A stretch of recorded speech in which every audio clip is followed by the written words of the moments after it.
Oi pessoal do YouTube, hoje a gente vai fazer as questões de ciências da natureza do simulado da curtirem, compartilharem o vídeo e clicarem no sininho para ficar por dentro de tudo o que acontece por aqui.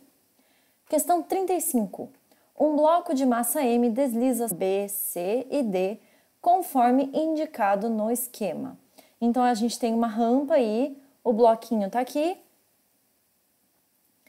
e a gente tem os pontos A, B, C e D, sendo, respectivamente, a energia mecânica nos pontos A, B, C e D, a relação entre elas é...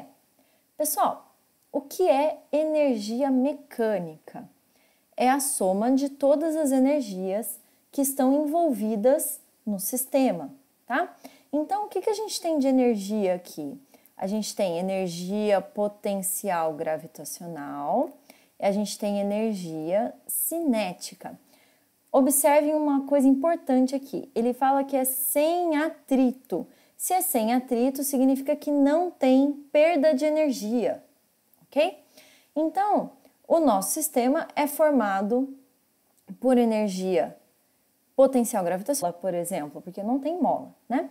Então, a nossa energia mecânica do sistema é igual à soma da parcela da energia potencial. Então, eu tenho aqui energia potencial gravitacional máxima, aqui eu tenho uma mistura dos dois, né? Eu vou ter potencial e cinética. Aqui no ponto C, eu vou ter só a cinética, que vai ser a máxima, e a energia potencial, que vai ser zero. E aqui também eu tenho uma soma das duas, né? Mas o interessante é o seguinte, como a energia se conserva, todos os pontos têm a mesma energia mecânica. A única coisa que muda é se ela é mais potencial ou se ela é mais cinética. Ou se é igual aos dois, ou se uma é máxima e outra é zero. Enfim, o que muda aqui é o quanto de energia mecânica vai para cada parcela. Mas a energia mecânica do sistema é a mesma, ela é constante, ela não muda. Por quê? Porque o enunciado fala que é sem atrito. Se é sem atrito, não tem perda de energia. Então, todas as energias mecânicas de todos os pontos são iguais, portanto, letra D. Aí. Admitindo um rendimento de 100%, a massa de Fe2O3 em quilogramas, necessária para a obtenção de 28 kg de ferro metálico, corresponde a...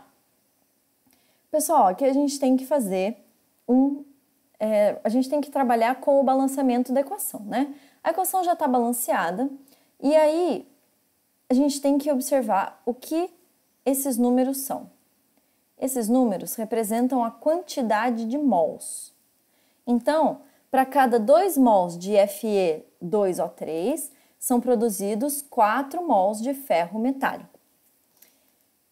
A gente não pode fazer esse balanceamento, essa relação, em quilos, ou em gramas, ou em massa. Tem que ser em mols, ok?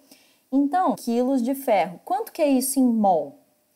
Então, quando a gente vai... 1 mol de ferro equivale a 56 gramas. Aqui eu vou passar para gramas, porque eu estou trabalhando com gramas aqui. Então, isso daqui vai ficar 28.000 gramas. Quilo é 10 a terceira, é 1.000. Então, eu multiplico 28 por 1.000, eu passo para gramas, tá? Então, aqui ficou 28.000 gramas. E aqui x. Muito bem, agora se a gente multiplicar assim, cruzado, a gente tem 56x igual a 28.000. X vai ser igual a 500 mols. Então, 28 quilos de ferro metálico representam 500 mols de ferro. Muito bem, a gente sabe que para produzir 4 mols de ferro, ter 500 mols. É o que a gente quer saber. Então, aí, a massa de Fe2O3 e não a quantidade de mols, né? Por mol.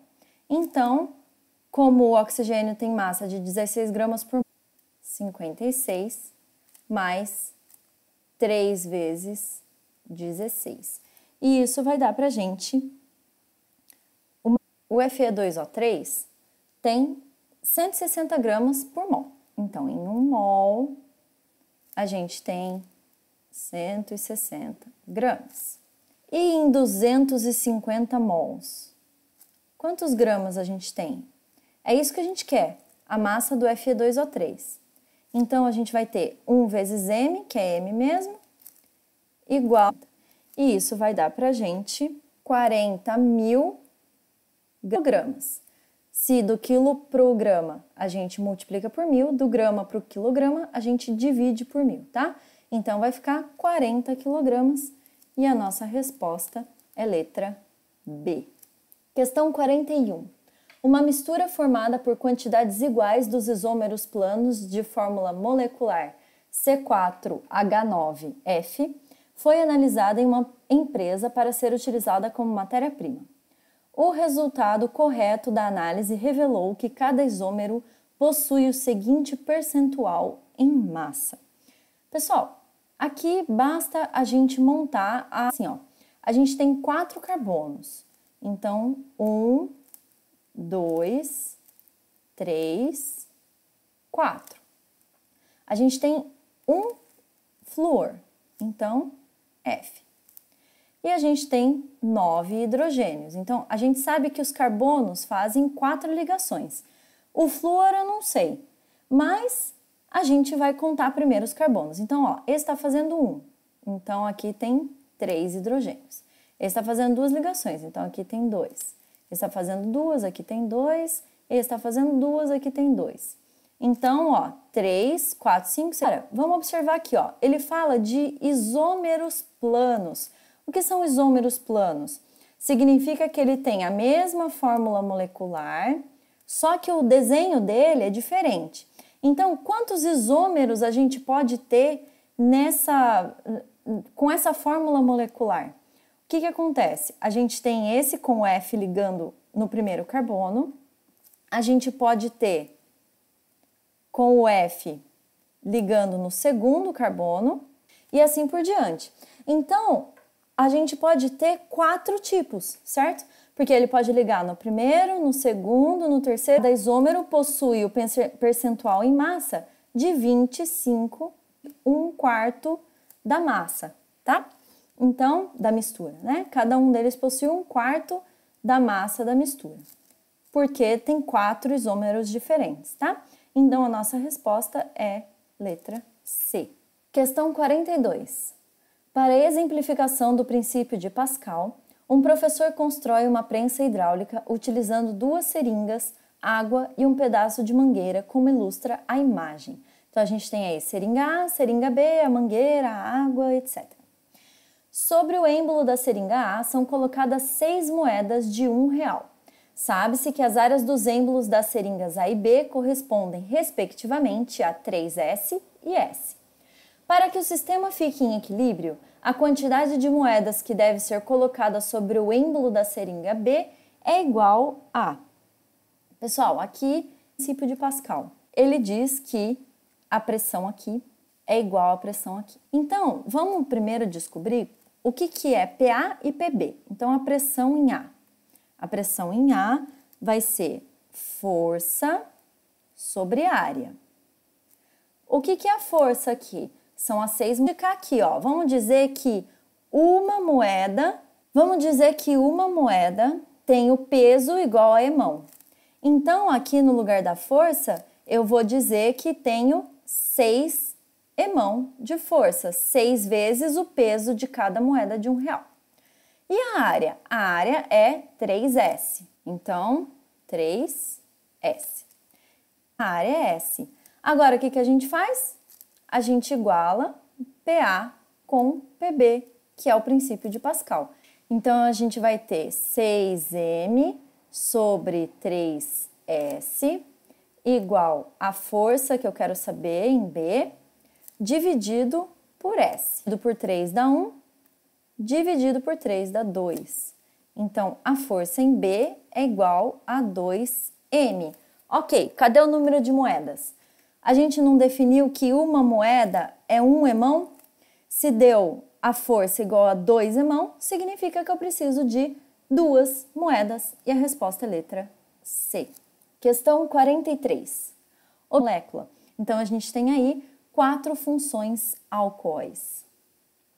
Dentre esses compostos, aquele que apresenta maior solubilidade em água é... Pessoal, aqui entra um conceito muito interessante. É tão solúvel em água quanto menor for a sua cadeia, tá? Então, vamos dar uma olhada aqui no tamanho das cadeias. Aqui eu tenho 2 carbonos, e aí eu já tenho a função álcool aqui, ó, H, álcool aqui. Aqui eu tenho 2, 3, 4, 5, 6 carbonos, fechando com a função álcool aqui. Portanto, a fórmula estrutural que apresenta menor quantidade de carbonos é a número 1. E a nossa resposta é letra A. Questão 44. Admita que em uma via urbana local é... Bom, ele já deu pra gente o fluxo, né? De 50 km. E passam 1.600 carros por hora com a velocidade de 70 km. Ele pede a razão entre esses dois fluxos, tá? Então, o fluxo dos 50 km. Como que eu sei qual vai em cima e qual vai embaixo? Segue a ordem que ele pediu. Então, ele pediu a razão entre os fluxos. 3 eu também chamei de F, sobre M, esse M aqui, menos G, Mi. Olha que legal! Aqui é a aceleração do corpo 1, tá? Então, A3 é igual a 1/3 de A1. Vamos ver o corpo 4 agora. Eu vou colocar o 1/4 em evidência. F4 é F sobre M menos G, Mi. Olha só, aqui também é a aceleração do corpo 1. Então, a aceleração do que apresenta maior aceleração. Bom, é o corpo 1, né? Porque as outras acelerações são uma fração do corpo 1. O corpo 2 é do corpo 1. Letra A. Eu espero que vocês tenham gostado das resoluções. Peço novamente que se inscrevam no nosso canal, curtam e compartilhem o vídeo e cliquem no sininho para ficar por dentro de tudo que acontece por aqui. Bons estudos e até a próxima!